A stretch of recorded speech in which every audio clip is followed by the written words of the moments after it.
Ok. Seguimos admitiendo a sus compañeros. Eran 45 y apenas van 35 y con el que va a entrar 36. Bueno, o sea, ¿qué le hacemos?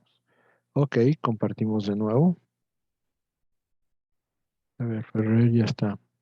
Ok, aquí estamos. Presentación. Muy bien. Entonces, ya que están aquí, ya están. Saúl Aguillón.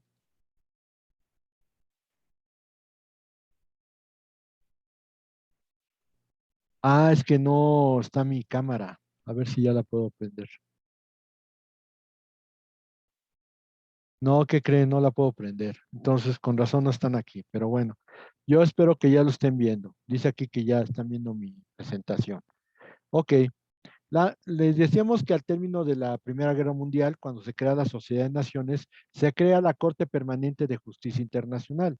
La Corte Permanente de Justicia Internacional, a diferencia, por ejemplo, de la Sociedad de Naciones, tuvo mucha intervención y tuvo ensayos muy interesantes en todo el tiempo en que estuvo vigente. Obviamente, al término de la Segunda Guerra Mundial, cuando se crea la ONU, se establece la Corte Internacional de Justicia y entonces todo lo que venía de la Corte Permanente de Justicia Internacional se trasladó a la Corte Internacional de Justicia, incluyendo la sede.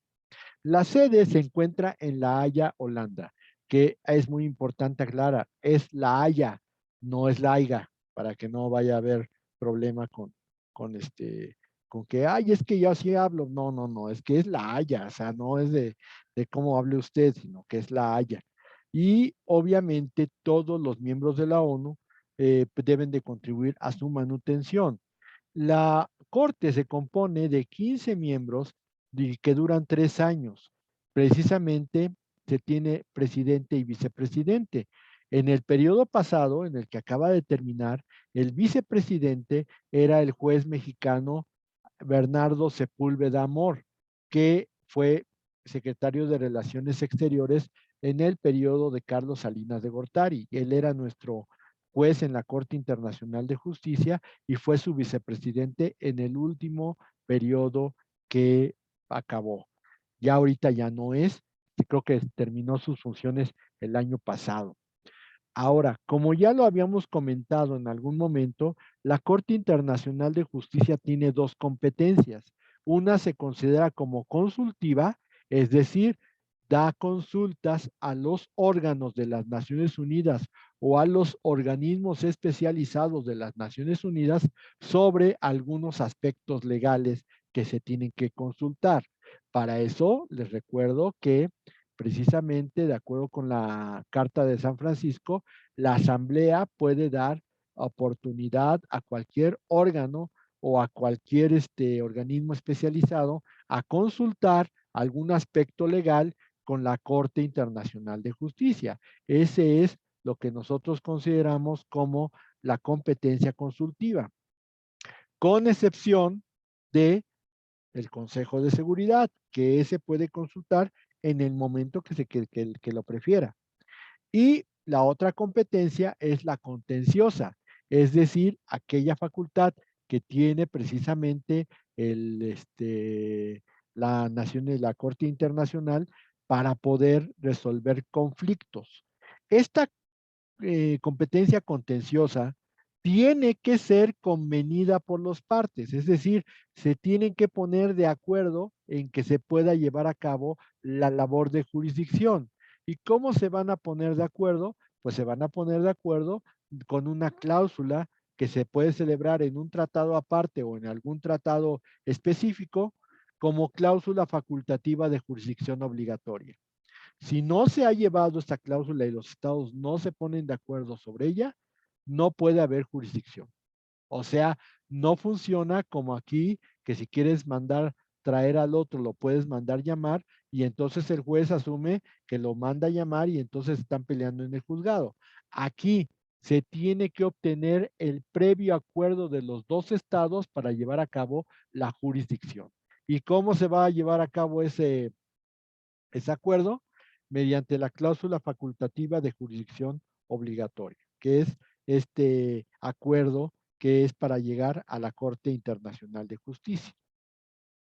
El proceso consta de dos etapas. La primera, que implicará la demanda, la réplica y algún discurso de apertura, es la fase escrita. Y por otra parte tenemos la fase oral, que en la fase oral tenemos el procedimiento de desahogo de pruebas, los alegatos finales y por último el manejo de la resolución por parte de los jueces de la Corte Internacional de Justicia. La sentencia debe de estar fundada y motivada. Esto es, debe de estar basada en un artículo o en varios artículos de derecho y tiene que ser admitida y fundada en los artículos que dice el propio tratado. Sin embargo, se entenderá que es cosa juzgada y será inapelable. O sea, cuando decimos que es cosa juzgada, basta con que su emisión se dé para que se pueda considerar que ya no hay forma de poderla cambiar. Por eso se considera que es cosa juzgada. Y es inapelable porque se supone que la Corte Internacional de Justicia no tiene un superior jerárquico para que pueda ser apelable. Realmente nada más existe la Corte Internacional de Justicia y no hay más. Sin embargo, sí existe un recurso.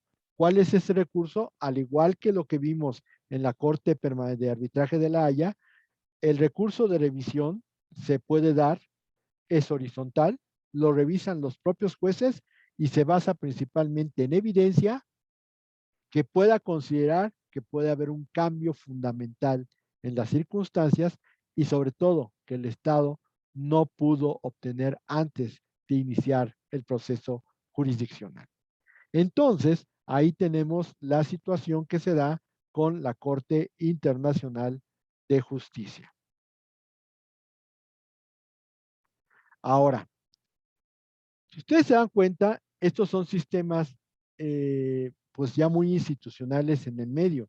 México, por ejemplo, se hizo acreedor a la primera sentencia de la Corte Permanente de Arbitraje de la Haya, principalmente en el caso de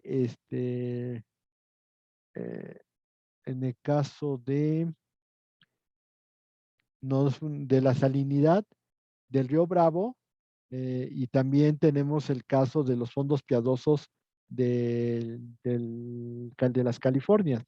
Esos dos asuntos fueron de los primeros que resolvió la Corte Permanente de Arbitraje de la Haya ahí por 1905. En cuanto a la la Corte Internacional de Justicia, nuestra sentencia más reconocida es el caso Avena, que les tengo que recordar que es el caso de 25 mexicanos, no, 65 mexicanos condenados a muerte en Estados Unidos, a los cuales se le prohibió la protección consular. Y entonces lo que hizo el gobierno mexicano fue pelearlo con Estados Unidos se dio cuenta de que no estaba bien y entonces se comprometió a revisar todos estos casos de mexicanos condenados a muerte para ver si se podían reponer y que se avisara a los consulados para que ellos hicieran la intervención consular correspondiente. Ese es quizás nuestro mayor éxito. Sin embargo, pues debo de ser sincero, si nosotros vemos la historia de los casos arbitrales o de los casos jurisdiccionales de México ante esos órganos, les puedo asegurar que se han ganado uno de tres y desgraciadamente los otros tres se han perdido lamentablemente.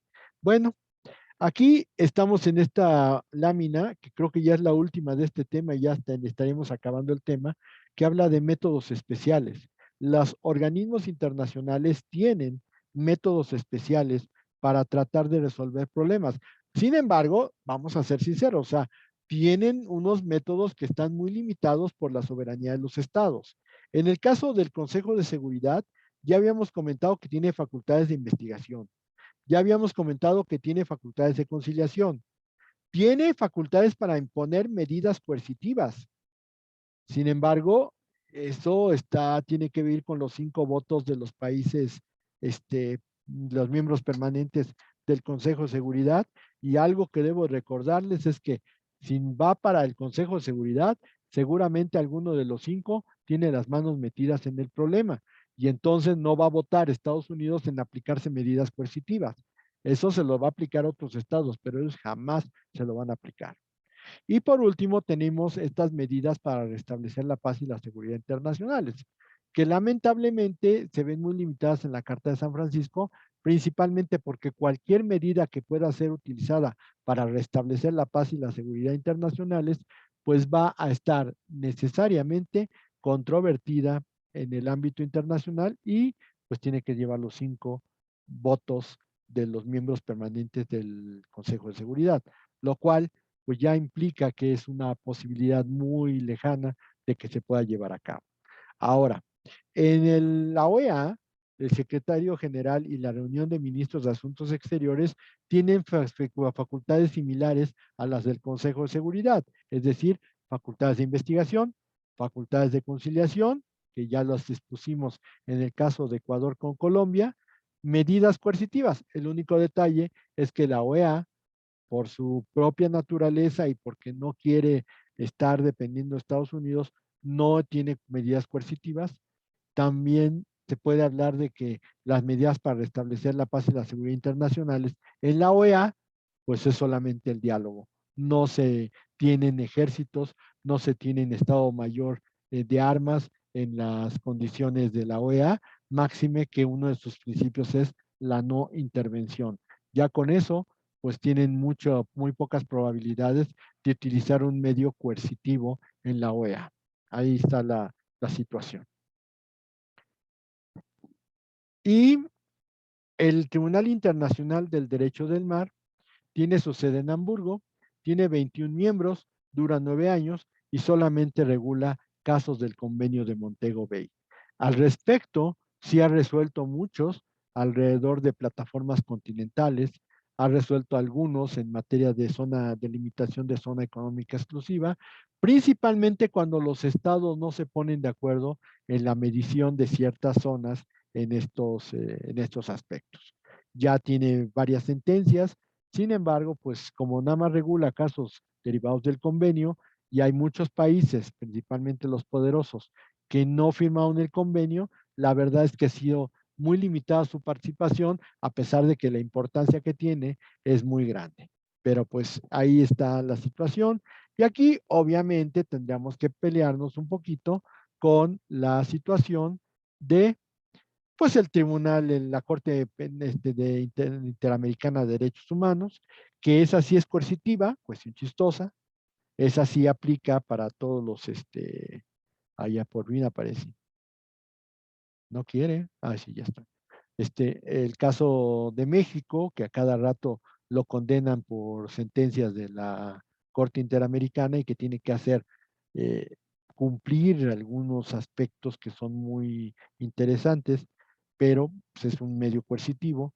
Eh, También la Corte Penal Internacional, que también maneja medios coercitivos, pero que pues, los propios estados más importantes del mundo los han estado bloqueando principalmente porque no les conviene que la Corte Penal Internacional se inmiscuya en sus asuntos internos, porque pues todos dicen que son defensores de los derechos civiles, pero realmente no es cierto. O sea, todos los gobiernos tienen su cola que les arrastre en materia de derechos humanos.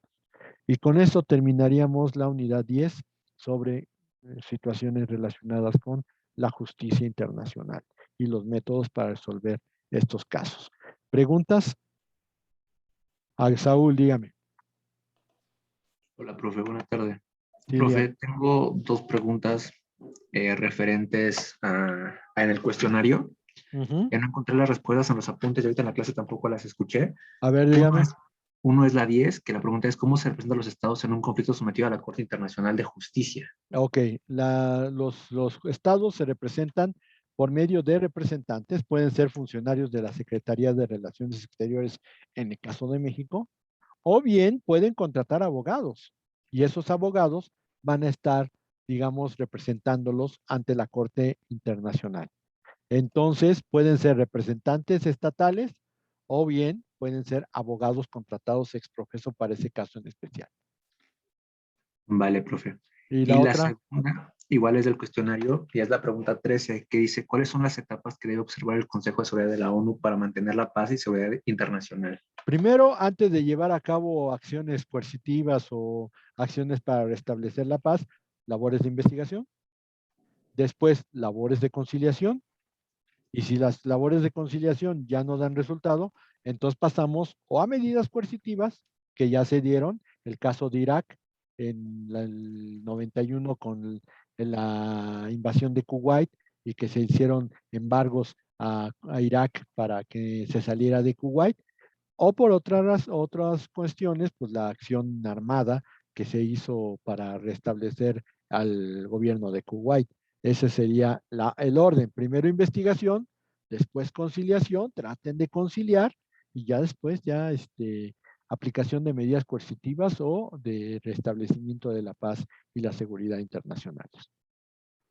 Muchas gracias, profe. Ok. ¿Alguna cuestión más?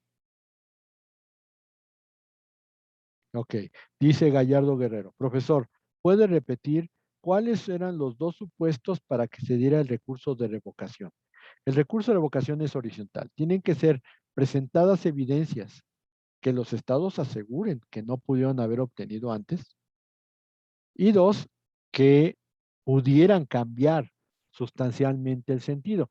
La idea es la economía procesal. Si usted me va a entregar pruebas, pero que en realidad en lugar de apoyarla, pues apoyan el laudo que yo ya saqué o la sentencia que yo ya emití, pues no tiene caso. Tendrían que ser pruebas fundamentales como para decir, híjole, no, no, no, a esto cambia completamente el sentido y yo le había dado la razón a A, pero no, la razón la tiene B. Entonces esas circunstancias se tienen que dar. Ahora, lo que sí me gustaría comentar, que a lo mejor se pudo haber ido, es que la Corte Internacional de Justicia tiene un plazo de 2 años para que puedas emitir o puedas exponer nuevas evidencias. 2 años después de que se emitió la sentencia. Si por alguna razón, pasados esos 2 años, me sales con que sí tienes nuevas evidencias, ya no se te pueden aceptar. Esa es la condición en la Corte Internacional de Justicia. En un arbitraje es un poquito más flexible, pero en la Corte Internacional, si después de 2 años de emitida la sentencia se te pasa el tiempo y no presentas pruebas o evidencias nuevas, ya no puedes meter el recurso de revocación. Ok, por acá tengo otra. Dice, ok, ya eso ya está. Profe, dice, ¿quién es la que pregunta? Es que mándela directo a todos. Es Lisette, pero es Lisette ¿qué? Yo, profe. Lisette Alexa Segura Jaramillo. Ok, perfecto. Dice, profe, en el cuestionario pregunta sobre los métodos diplomáticos, ¿son los mismos que los autocompositivos? Sí y no. Ahorita lo explico. Sí son autocompositivos, pero a diferencia de los jefes de Estado, pues serían los embajadores los que tendrían que meter la cuchara y aparte pues son métodos de conciliación. Los métodos diplomáticos podrían ser hasta la negociación diplomática si fuera necesaria, pero no pero sí, no, o sea, nada más aquí lo único que cambia son los métodos diplomáticos, pues son ejercidos por funcionarios del Ministerio de Asuntos Exteriores, pero pues de que puedan ser los mismos que los autocompositivos, yo creo que sí. ¿Ok? Bueno, ¿alguna otra?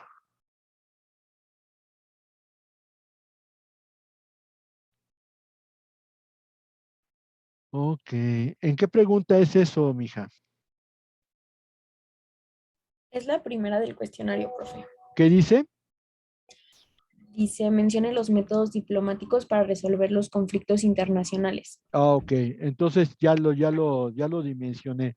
¿Sabe que nos estamos refiriendo a todos los métodos para resolver controversias, no nada más a los autocompositivos?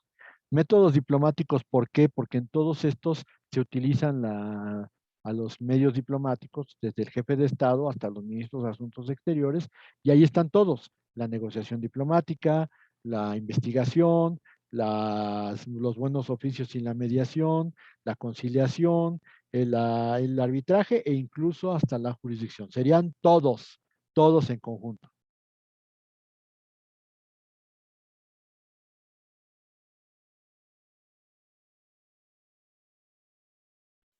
Pero eso es trampa, ¿eh? Deberían de haberlos ustedes sacado adelante.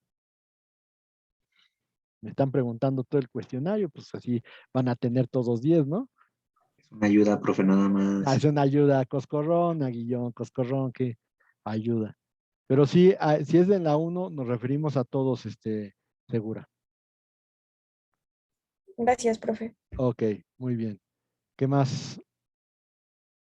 Oye, hasta que me preguntan cosas, pero pues, digo, la verdad es que sí. mm, no es, pues es lógico, pero pues el problema está en eso, que ya me están queriendo sacar todas las respuestas para no tener errores, ¿no? ¿Qué pasó, Cabañas? Dígame. Oiga, profe, estaba viendo, es respecto a las conferencias de esta semana. ¿El último día para entregarlas es hoy? Sí, no mañana, es lunes y martes.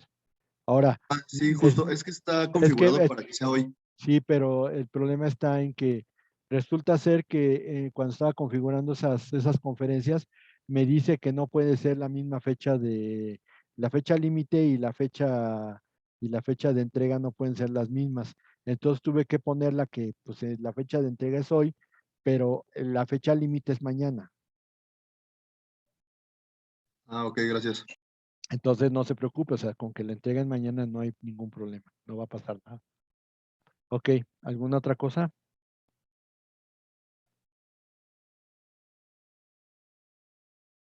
Muy bien, a ver, Saúl, ¿qué onda?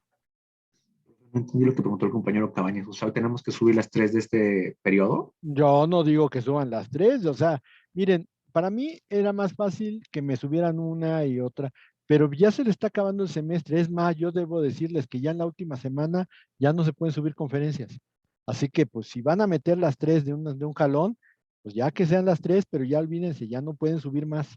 Porque muchas veces me pasa lo de Shanti, o sea, no sabía ni cuántas conferencias había subido y resulta ser que ya no me puede entregar. Todavía la semana pasada me preguntó, entonces nada más le debo una. No se había acordado que ya la había mandado.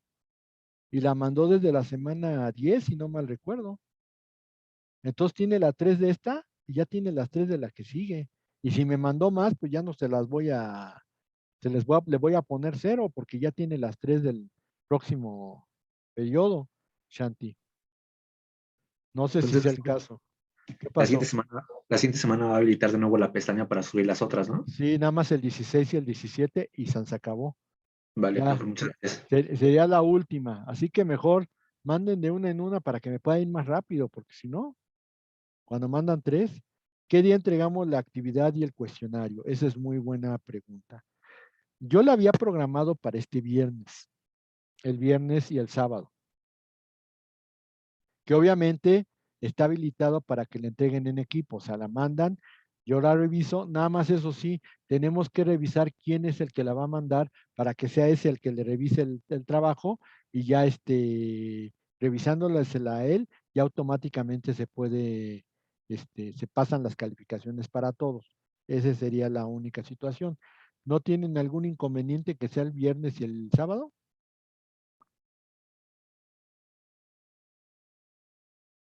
No, profe. Ninguno, ok, pues entonces que sea ese día, viernes y sábado. Para mañana, para el miércoles más bien, damos calificaciones y empezamos con la unidad 11, que es igual o más breve que esta, ¿eh? O sea, no es tampoco tan larga y ya después nos vamos con la 13, empezando la semana del Buen Fin y si tenemos suerte ya tenemos todo y empezamos con la 14, bueno, con la unidad 13, que es el derecho internacional humanitario, pero de ahí sí me voy a tardar, por lo menos son 2 sesiones o 3. Entonces, a lo mejor si la empezamos a mitad de la semana que entra, pues a lo mejor puedo terminarla el miércoles y ya dar calificaciones para el viernes, siempre y cuando todo haya sido entregado en su momento. Yo debo de ser sincero, cuando ustedes empiezan a sentir que ya las cosas son más fáciles, empiezan a fallar. Y la idea, vuelvo a insistirles, es que hagan lo posible porque sus equipos revisen muy bien lo que están entregando. ¿Ok? ¿Tiene alguna otra pregunta, Saúl? No, profe, déjeme bajo mi manita. Ok, muy bien. Ok, pues bueno, todo está bien. Pues ya son 5:47. Señores, me despido.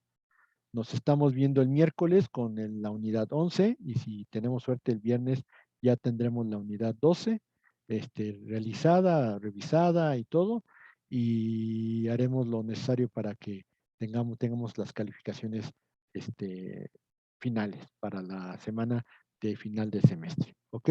Cuídense mucho, nos estamos viendo el miércoles. Bye bye, hasta luego. Profe, ¿Qué disculpe, pasó? yo entré tarde. ¿Qué pasó? Ya entró tarde. ¿Qué dice? Sí, y no pude tampoco pasar asistencia porque mi internet estaba fallando totalmente. Y entonces no sé si puede anotarme que llegué tarde o algo así, por favor. No, no hay retardos, mija, pero ahorita veo. Ah, ok. Gracias, Ok. profesor. Hasta luego. Órale, Buena pues. tarde. Hasta luego, que les vaya muy bien. Profesor, yo también tengo el mismo problema que mi compañera Maya. No hay Ya no- retardos, no hay retardos. Pero De insisto, o hecho, sea, le mandé mensaje desde la primera sesión. pero No sé si lo vio. aquí la situación está en que se apanican muy feo con eso. Ustedes tienen que cumplir el 80%, Martínez. Y yo le puedo asegurar que usted, por lo menos, tiene ahorita el 80%. O sea, ya una falta, pues, ¿qué pasa? No pasa nada. No se le ¿Con cuántas aparece. faltas ya es? Como con 12 y usted cuando mucho tendrá 3 faltas. Ah, bueno, es que esa es la que me preocupaba. Pero usted tranquilo. Usted Bueno, muchas tranquilo, gracias. yo Hasta luego. nervioso. Órale, Profe, ¿qué pasa? yo quería comentarle, bueno, algo. La semana pasada no pude asistir al examen heterogéneo porque mi mamá estaba internada. Y de hecho, Ajá. le dije a una de mis compañeras que bueno, si le podía avisar. Pues sí, pero pues, ya saben que eso no es Ahora, yo lo único que le digo es, pues está usted donde tiene que estar. Si hubo examen o no hubo examen, pues eso ya es irrelevante. Usted estuvo donde tenía que estar, la felicito. Aquí la situación está en que pues ya perdió los puntos. Que no crea que le hubiera tocado mucho porque pues, hubo fallas muy grandes en el examen. Pero la verdad es que creo que ha entregado todos los trabajos en equipo. Yo creo que con eso tendrá el puntaje necesario. Ok, profe, entonces no hay ningún problema. Pues ¿por qué? O sea, al contrario, como le digo, estuvo donde tenía que estar. Qué bueno. Malo que usted se hubiera venido ahí al examen y hubiera pasado algo. Eso sí hubiera sido grave. Y yo no me lo hubiera perdonado. Entonces, tuvo que estar donde tenía que estar. Déjelo así. Ok, profe, muchas gracias. Órale, pues. Buena tarde. Hasta Hasta luego. luego, bye. ¿Qué pasó, Gallardo? ¿También me va a decir algo? Ah, ok. Bueno.